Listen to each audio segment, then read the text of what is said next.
Hey girls, Coach B. Wiley. So the other day I posted a video about why he doesn't take you seriously. A young lady responded to me and she said, what if neither one of us is taking each other seriously? If you're in a dating situation and you know in your gut that you're dating with the intention to be with a dude, a lot of women will date with the intention to partner up, while some guys will date with no intentions at all.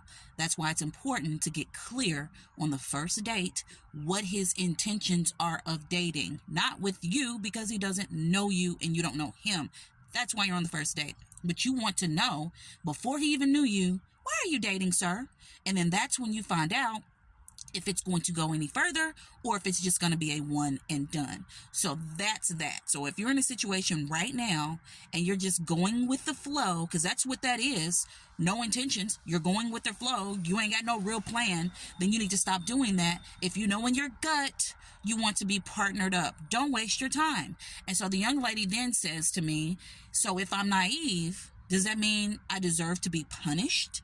And that hit home, because if you watch my videos for over the last decade, you'll know I will tell you up front, I used to be super green, super naive, thirsty. I would get the hearts in my eyes, and the hearts in your eyes are when you see a guy, he's everything, he's your type. He's literally like you wrote him down in your little notebook, everything from front to back, top to bottom, and he showed up in a package.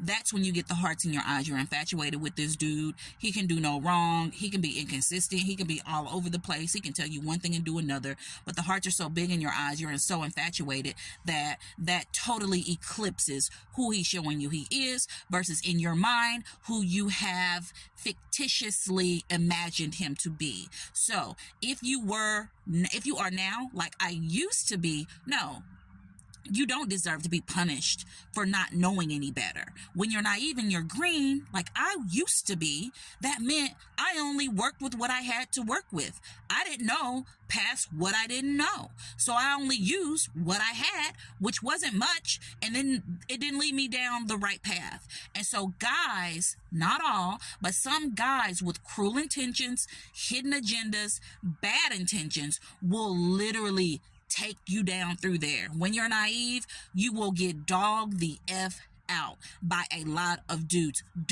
who have flaws in their character, dudes who are trifling AF, dudes who don't have no home training, wasn't raised right, probably raised in the woods by wolves. That's what will happen.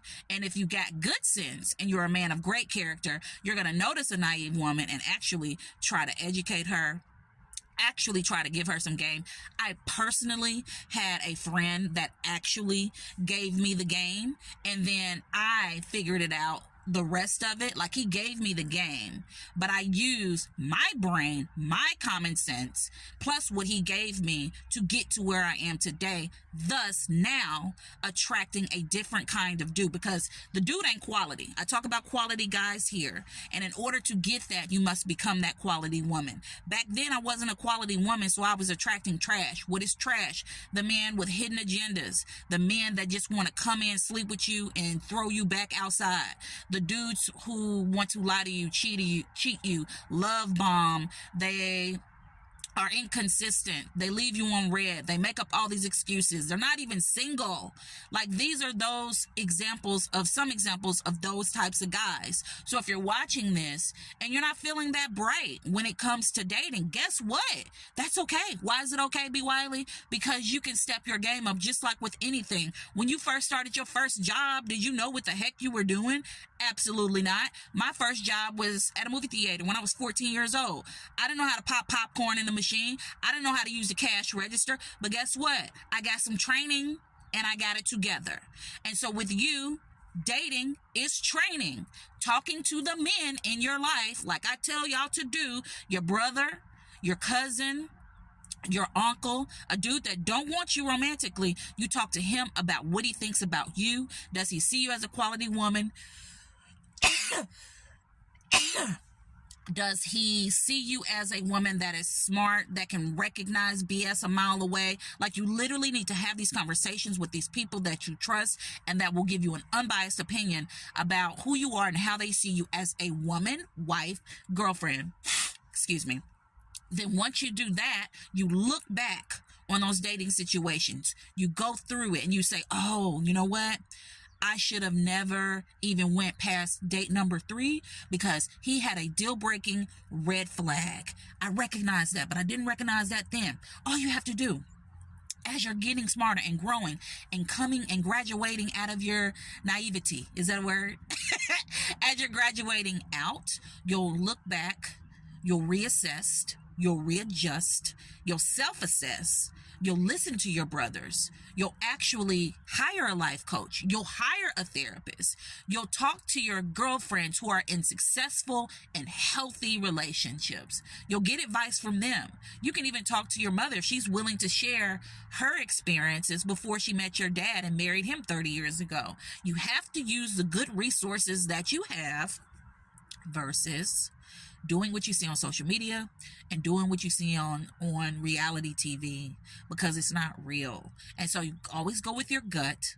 And if you're in a state or a season of being naive or just being green just because you have lack of experience when it comes to dating, or if you're shy, or if you do put yourself out there, you tend to go after the wrong dudes, it's okay, sis. It's not the end of the world. But the best thing for you to do is take your pause for the cause, regroup, get yourself together, and then do what I just told you to do, amongst the other things in all my other videos, and thus then put yourself out there. The last thing you need to do is beat yourself up about it, because a dude deliberately dogging you out when all you're doing is leading with love, all you're doing is coming in and showing him that you're open, you're kind, you're nice, you're engaging, you're just trying to get to know him, you're single, you got it going on, and then for him to see that and then try to weaponize that against you to hurt you, that's a him thing. That ain't you. When them dudes dog me out, I specifically talk about 2, Daddy Mack and Silent Bob. When they both dogged me out, it was awful. It was so bad. But had it not been for them, I wouldn't be where I am right now. Like, I owe them in that lesson and those experiences. Oh my gosh, I owe them so much, because it caused me to stop in my boots, in my tracks, and say, look, girl, get it together. Like, you know, if you shake somebody because they're doing something stupid, it's just like try to shake some sense into them. That's what I had to do to myself, because I was going down a dark road of destruction, and I had to do what I just told you to do, take my pause for the cause. That's when you literally stop dating everyone. Your phone is dry, and you take the required amount of time, it's different for everybody, to sit your butt down and get yourself together. My amount of time that I took out was, before I went on a date again, after those back-to-back disasters, it ended up being like a year and a half, about a year and a half before I went on another date, because I had got myself together, or so I thought, but then I still felt like it was some things I needed to work on. So that dude didn't work out. Just because it didn't work out, he wasn't the right dude, but I recognized some things, some characteristics in myself that I didn't like, that weren't healthy for me. And I was just like, I'm going to step back again. And then I pulled myself off the dating scene again, and then I went from there. Like, all you got to do, girlfriend, is just be self-aware. Your self-awareness will take you so far, and then you follow those other things I told you to do by speaking to the dudes in your life. You actually think back on the situations, because it was you who was in it. So you think back on those things and what you could have done differently, and then you do differently, and then you adjust, and then you will then adjust what you find attractive when you meet these dudes, thus not entertaining and engaging in any old dude who show up because you got good sense, and asking the required inquiring questions on the first date, so you'll know from the gate, should I proceed? You got it? And that's as quick as I can give it to you, in 10 minutes or less. But if you need more, go ahead, check out my TikTok. YouTube is your friend. Coach B. Wiley on all the things. I got you, sis. I got your dating tips. How to avoid Mr. Time Waster. Freebie. Ebook. Download it right now. The link is in my bio. Avoid Mr. Time Waster, so you can stop wasting your time. You got it? Let me know in the comments if you got it. Just put "got it" in the comments. Talk to you later.